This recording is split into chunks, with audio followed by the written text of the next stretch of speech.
Hey there, YouTubers. Ran into a bit of a problem with Cousin Eddie. His battery's dead.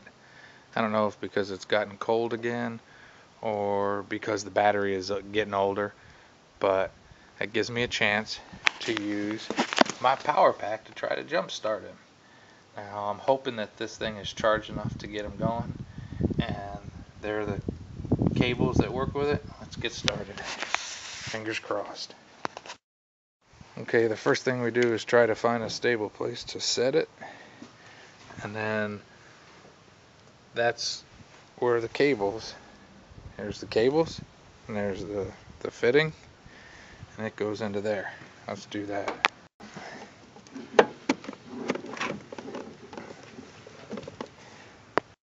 Okay, once it goes in, it will click. Go ahead and so we got it all hooked up. I know a lot of people like to do the negative to something metal. I just put it on the battery because this cable's pretty short. And let's see if this sucker will start.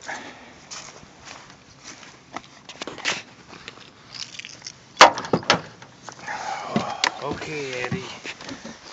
Okay, Eddie.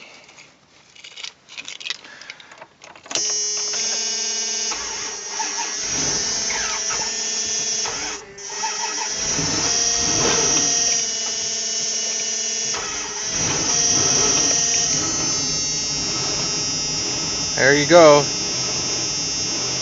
There's a Duracell power pack starting a Class B RV. And I'm not sure that that thing was fully charged, but it got it.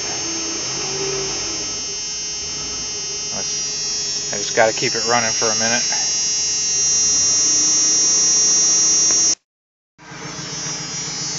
Okay, he's still running. I'm going to disconnect.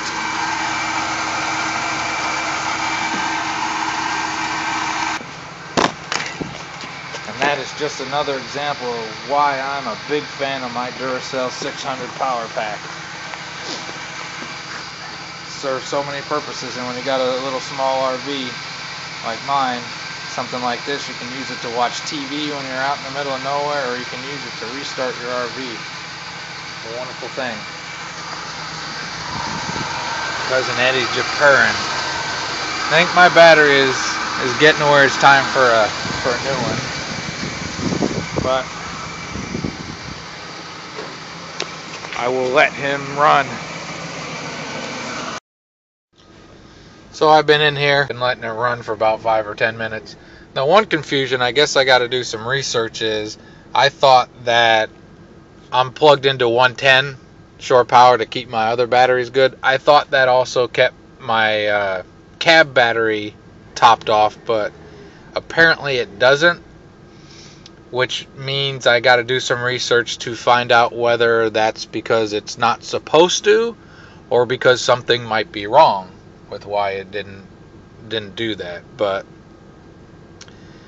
again, that Duracell battery pack, I've used it now. This is the second time I've jump started this with it over the course of a year or so, and it's a wonderful thing. Like I said, I use it. I got a little solar panel for it. I charge it with the solar panel. I can charge it from the alternator when I'm driving. I can charge it from a wall outlet. And I do my best if I'm camping somewhere, even if I'm not using it, I make sure to always use that electricity that I can get to keep it charged, just in case situations like that, in case I need it. And it is an awesome thing to have when it works properly. And like I said, on the Duracell power pack, I read a lot of reviews, and not everybody has had great experiences with it. A lot of people say that it doesn't hold a charge, it doesn't do what it's supposed to. But in my experience, it has worked flawlessly. It has worked great. When I got it, I read the instructions like twice before I did anything, because I had read so many complaints in the reviews, and I did exactly what the instructions did for the first charge.